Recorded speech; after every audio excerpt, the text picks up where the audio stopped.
जगमग करती एक ज्योति परम धाम से आई, धरती पर आकर उसने, धरती पर आकर उसने। प्रातः मुरली ओम शांति। बाप दादा मधुबन। सुनते हैं आज के मुरली का सार। ईश्वरीय महावाक्य। शिव भगवान वाच, मीठे बच्चे सच्चे बाप के साथ सच्चे बनो। मीठे बच्चे सच्चे बाप के साथ सच्चे बनो।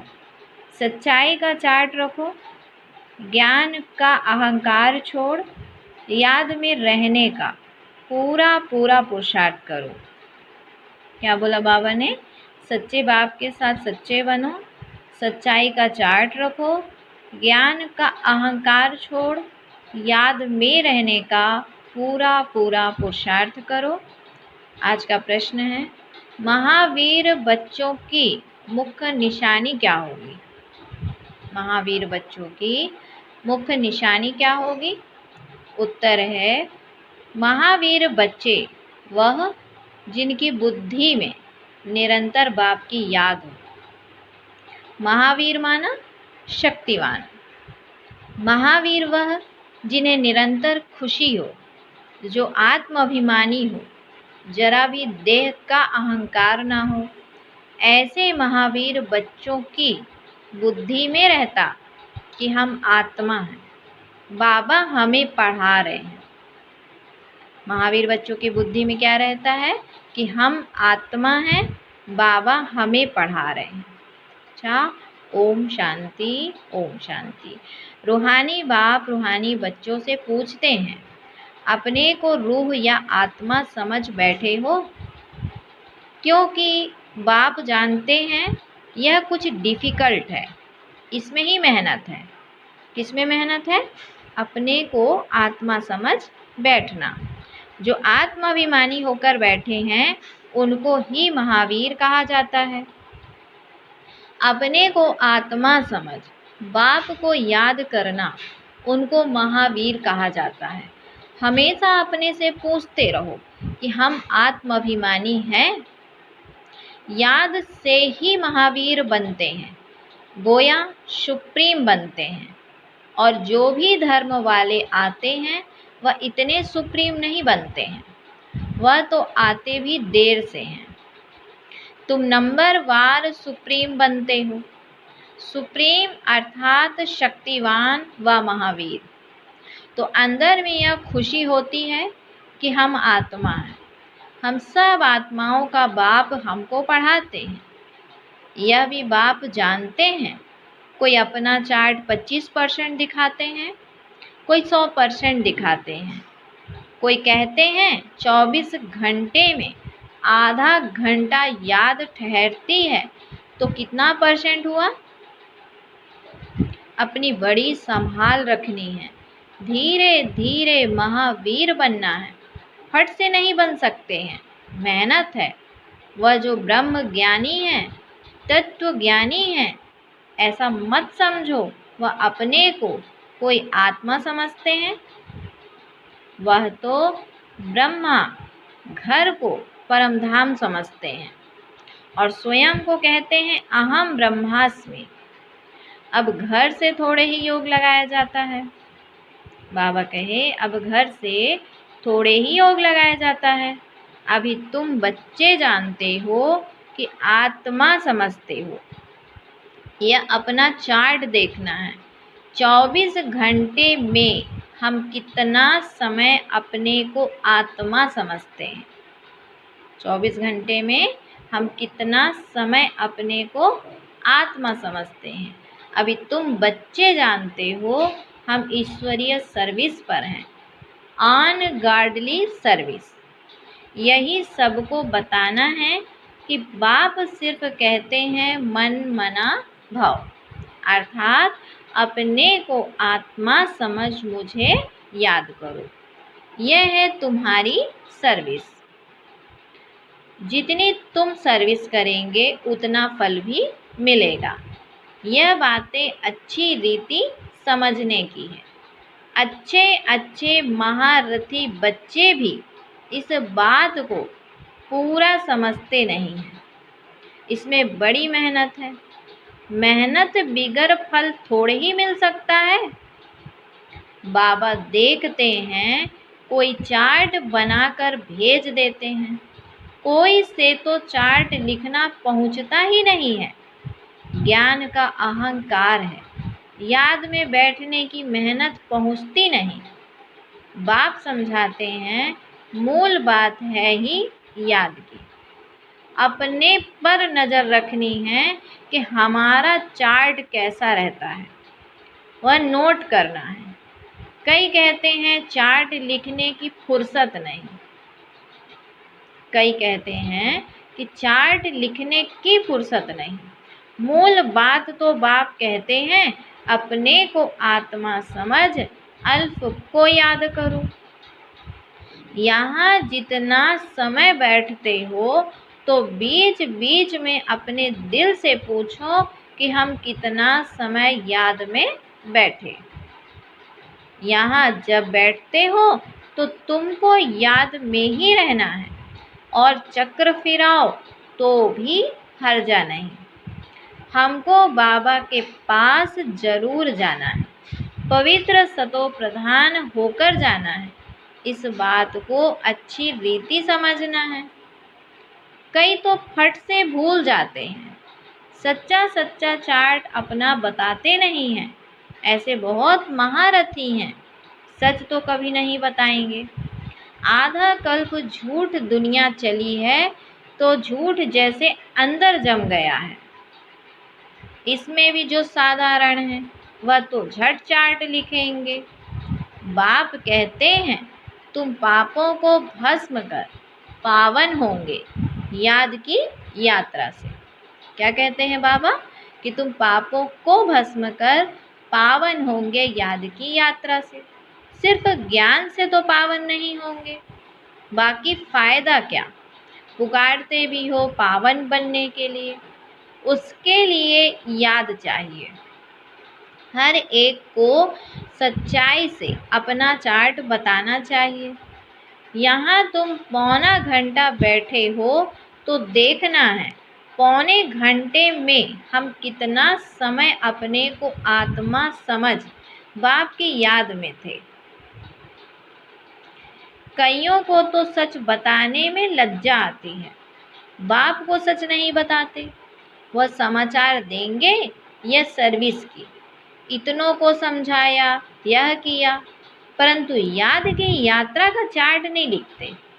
सेवा का चार्ट जरूर बता देते हैं कि बाबा हमने इतनों को समझाया, इतनी सर्विस की, लेकिन याद कितना किया इसका चार्ट नहीं लिखते। तो बाप कहते हैं कि याद की यात्रा में ना रहने के कारण ही तुम्हारा कोई को तीर नहीं लगता है। ज्ञान तलवार में जौहर नहीं भरता है। ज्ञान तो सुनाते हैं, बाकी योग का तीर लग जाए वह बड़ा मुश्किल है। बाबा तो कहते हैं पौने घंटे में 5 मिनट भी याद की यात्रा में नहीं बैठते होंगे। समझते ही नहीं हैं कि कैसे अपने को आत्मा समझ और बाप को याद करें। कई तो कहते हैं हम निरंतर याद में रहते हैं। क्या कहते हैं कई तो? हम निरंतर याद में रहते हैं। बाबा कहते वह अवस्था अभी हो नहीं सकती। अगर निरंतर याद करते फिर तो कर्मातीत अवस्था आ जाए, ज्ञान की पराकाष्ठा हो जाए। थोड़ा ही किसको समझाने से बहुत तीर लग जाए। मेहनत है ना। विश्व का मालिक कोई ऐसे थोड़े ही बन जाएंगे। माया तुम्हारी बुद्धि का योग कहाँ कहाँ ले जाएगी। क्या बोला बाबा ने? कि विश्व का मालिक ऐसे थोड़े ही बन जाएंगे। बाबा ने कहा कि माया तुम्हारी बुद्धि का योग कहाँ कहाँ ले जाएगी। मित्र संबंधी याद आते रहेंगे। किसको विलायत जाना होगा तो सब मित्र संबंधी स्टीमर, एरोप्लेन आदि ही याद आते रहेंगे। विलायत जाने की जो प्रैक्टिकल इच्छा है वह खींचती है। बुद्धि का योग बिल्कुल टूट जाता है और कोई तरफ बुद्धि ना जाए, इसमें बड़ी मेहनत की बात है। सिर्फ एक बाप की ही याद रहे, यह देह भी याद ना आए, यह अवस्था तुम्हारी पिछाड़ी को होगी। क्या कहते हैं बाबा कि खुद की देह भी याद ना आए तो यह अवस्था बाबा कहते तुम्हारी पिछाड़ी को होगी। दिन प्रतिदिन जितना याद की यात्रा को बढ़ाते रहे, इसमें तुम्हारा ही कल्याण है। जितना याद में रहेंगे उतना तुम्हारी कमाई होगी। अगर शरीर छूट गया फिर यह कमाई तो कर नहीं सकेंगे, जाकर छोटा बच्चा बनेंगे।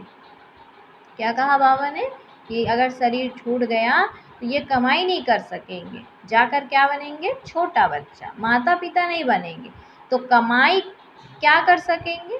बल आत्मा यह संस्कार ले जाएगी, परंतु टीचर तो चाहिए ना जो फिर स्मृति दिलाए। बाप भी स्मृति दिलाते हैं, बाप को याद करो, यह सिवाय तुम्हारे और कोई को पता नहीं है कि बाप की याद से ही पावन बनेंगे। वह तो गंगा स्नान को ही ऊंच मानते हैं, इसीलिए गंगा स्नान ही करते रहते हैं। बाबा तो इन सब बातों का अनुभवी है ना, इसने तो बहुत गुरु किए हैं।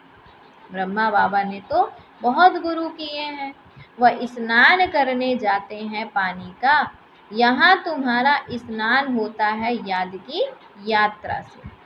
सिवाय बाप की याद के तुम्हारी आत्मा पावन बन ही नहीं सकती।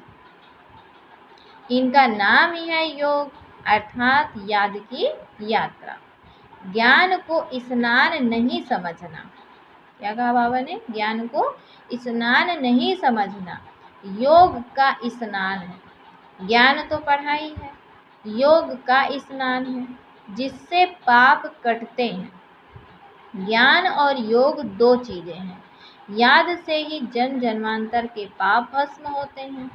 बाप कहते हैं इस याद की यात्रा से ही तुम पावन बन सतो प्रधान बन जाएंगे। बाप तो बहुत अच्छी रीति समझाते हैं कि मीठे मीठे बच्चों इन बातों को अच्छी रीति समझो, यह भूलो नहीं। याद की यात्रा से ही जन्म जन्मांतर के पाप कटेंगे। बाकी ज्ञान तो है कमाई। याद और पढ़ाई दोनों अलग चीज हैं। ज्ञान और विज्ञान, ज्ञान माना पढ़ाई, विज्ञान माना योग अथवा याद। किसको उच्च रखेंगे, ज्ञान या योग? याद की यात्रा बहुत बड़ी है, इसमें ही मेहनत है। स्वर्ग में तो सब जाएंगे। सतयुग है स्वर्ग, त्रेता है सेमी स्वर्ग, वहाँ तो इस पढ़ाई अनुसार जाकर विराजमान होंगे। बाकी मुख्य है योग की बात। प्रदर्शनी व म्यूजियम आदि में भी तुम ज्ञान समझाते हो, योग थोड़े ही समझा सकेंगे। सिर्फ इतना कहेंगे कि अपने को आत्मा समझ, बाप को याद करो। बाकी ज्ञान तो बहुत देते हो। बाप कहते हैं पहले पहले बात ही यह बताओ कि अपने को आत्मा समझ, बाप को याद करो। इस ज्ञान देने के लिए ही तुम इतने चित्र आदि बनाते हो। योग के लिए कोई चित्र की दरकार नहीं है। बाबा कहते चित्र सब ज्ञान की समझाने के लिए बनाए जाते हैं। चित्र ज्ञान सब समझाने के लिए बनाए जाते हैं। अपने को आत्मा समझने से देह का अहंकार बिल्कुल टूट जाता है। बाबा कहते हैं अपने को आत्मा समझने से देह का अहंकार बिल्कुल टूट जाता है। ज्ञान में तो जरूर मुख चाहिए। क्या कहा आज बाबा ने कि चित्र सब ज्ञान की समझाने के लिए बनाए जाते हैं। अपने को आत्मा समझ बाप को याद करना है। क्या कहा बाबा ने? पढ़ाई में तो देह की दरकार है, पढ़ाई में तो देह की दरकार है, शरीर बिगर कैसे पढ़ेंगे व पढ़ाएंगे। तो बाप ने कहा कि पति तो पावन बाप है, तो उनके साथ योग लगाना पड़ेगा ना, परंतु कोई जानते नहीं है। बाप खुद आकर सिखलाते हैं, मनुष्य को कभी सिखला ना सके। बाप ही कहते हैं मुझे याद करो, इसको कहा जाता है परमात्मा का ज्ञान। परमात्मा ही ज्ञान सागर है, यह बड़ी समझने की बातें हैं। सबको यही बोलो कि बेहद के बाप को याद करो। वह बाप नई दुनिया स्थापन करते हैं, वह समझते ही नहीं कि नई दुनिया स्थापन होनी है। जो भगवान को याद करे, ध्यान में भी नहीं है तो ख्याल करे ही क्यों। यह भी बाबा कहे तुम जानते हो कि परम पिता परमात्मा शिव भगवान एक ही है। कहते भी हैं ब्रह्मा देवताय नमः, फिर पिछाड़ी में कहते हैं शिव परमात्माय नमः। वह बाप है ही उच्चते उच्च, परंतु वह क्या है यह भी नहीं समझते। अगर पत्थर भीतर में है तो फिर नमः काहे की, अर्थ रहित बोलते रहते हैं। यहाँ तो तुमको आवाज से परे जाना है, अर्थात निर्वाण धाम शांति धाम में जाना है। शांति धाम सुख धाम कहा जाता है, वह है स्वर्ग धाम। नरक को धाम नहीं कहेंगे। क्या कहा बाबा ने कि नरक को धाम नहीं कहेंगे। अक्षर बड़े सहज हैं, क्राइस्ट का धर्म कहाँ तक चलेगा। यह भी उन लोगों को कुछ पता ही नहीं। किस चीज़ के बारे में? कि क्राइस्ट का धर्म कहाँ तक चलेगा, यह भी उन लोगों को कुछ पता नहीं। कहते भी हैं क्राइस्ट से 3000 वर्ष पहले पैराडाइज था, अर्थात देवी देवताओं का राज्य था। तो फिर 2000 वर्ष क्रिश्चियन का हुआ, अब फिर देवता धर्म होना चाहिए ना। मनुष्यों की बुद्धि कुछ काम नहीं करती। ड्रामा के राज को ना जानने के कारण कितने प्लान बनाते रहते हैं। यह बातें बड़ी अवस्था वाली बूढ़ी माताएं तो समझ ना सके। बाप समझाते हैं कि अभी तुम सबके वानप्रस्थ अवस्था है, वाणी से परे जाना है। वह भल कहते हैं निर्वाण धाम गया, परंतु जाता कोई नहीं है। पुनर्जन्म फिर भी लेते जरूर हैं, वापिस कोई भी जाता नहीं। वानप्रस्थ में जाने के लिए गुरु का संग करते हैं। बहुत वानप्रस्थ आश्रम हैं, माताएं भी बहुत हैं, वहाँ भी तुम सर्विस कर सकते हो। वानप्रस्थ का अर्थ क्या है तुमको बाबा बैठ समझाते हैं। अभी तुम सब वानप्रस्थी हो, सारी दुनिया वानप्रस्थी है। जो भी मनुष्य मात्र देखते हो सब वानप्रस्थी हैं। सर्व का सद्गति दाता एक ही सतगुरु है, सबको जाना ही है। जो अच्छी रीति पुरुषार्थ करते हैं वह अपना, बाबा ने कहा, ऊंच पद पाते हैं। इसको कहा ही जाता है कयामत का समय। कयामत के अर्थ को भी वह लोग समझते नहीं। तुम बच्चों में भी नंबर वार समझते हैं क्या कि कयामत क्या है। बड़ी ऊंची मंजिल है, सबको समझना है। अभी हमको घर जाना है जरूर, आत्माओं को वाणी से परे जाना है, फिर पार्ट रिपीट करेंगे। परंतु बाप को याद करते करते जाएंगे तो ऊंच पद पाएंगे। दैवी गुण भी धारण करने हैं, कोई गंदा काम चोरी आदि नहीं करना चाहिए। तुम पुण्य आत्मा बनेंगे ही योग से, ज्ञान से नहीं। पुण्य आत्मा कैसे बनेंगे? योग से, ज्ञान से नहीं। आत्मा पवित्र चाहिए। शांति धाम में पवित्र आत्माएं ही जा सकती हैं। सब आत्माएं वहाँ रहती हैं, बाबा ने कहा अभी आती रहती हैं। अब बाकी जो भी होगी वह यहाँ आती रहेगी। तो बाबा ने कहा तुम बच्चों को याद की यात्रा में बहुत रहना है, यहाँ तुमको मदद अच्छी मिलेगी, एक दो का बल मिलता है ना, तुम थोड़े बच्चों की ही ताकत काम करती है। गोवर्धन पहाड़ दिखाते हैं ना, अंगुली पर उठाया, तुम गोप गोपियां हो ना। सतयुगी देवी देवताओं को गोप गोपियां नहीं कहा जाता है, अंगुली तुम देते हो। आयरन एज को गोल्डन एज व नर्क को स्वर्ग बनाने के लिए तुम एक बाप के साथ बुद्धि का योग लगाते हो। योग से ही पवित्र होना है, इन बातों को भूलना नहीं है। यह ताकत तुमको यहाँ मिलती है। बाहर में तो आसुरी मनुष्यों का संग रहता है, वहाँ याद में रहना बड़ा मुश्किल है। इतना अडोल वहाँ तुम रह नहीं सकेंगे। क्या कहा बाबा ने? इतना अडोल वहाँ तुम रह नहीं सकेंगे, संगठन चाहिए ना। यहाँ सब एक रस इकट्ठे बैठते हैं तो मदद मिलेगी।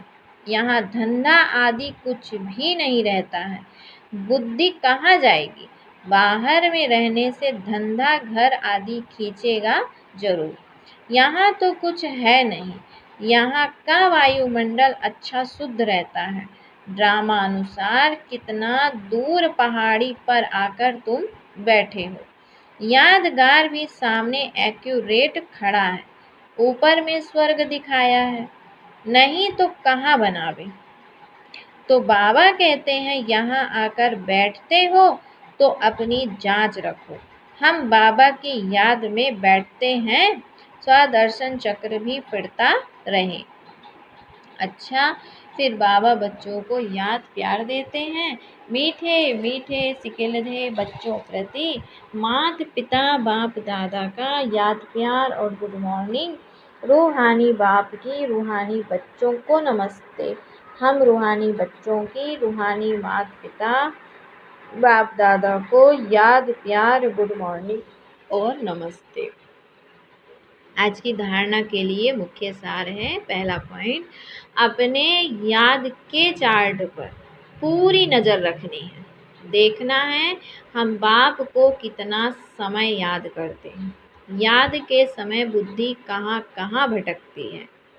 दूसरा पॉइंट है, इस कयामत के समय में वाणी से परे जाने का पुरुषार्थ करना है।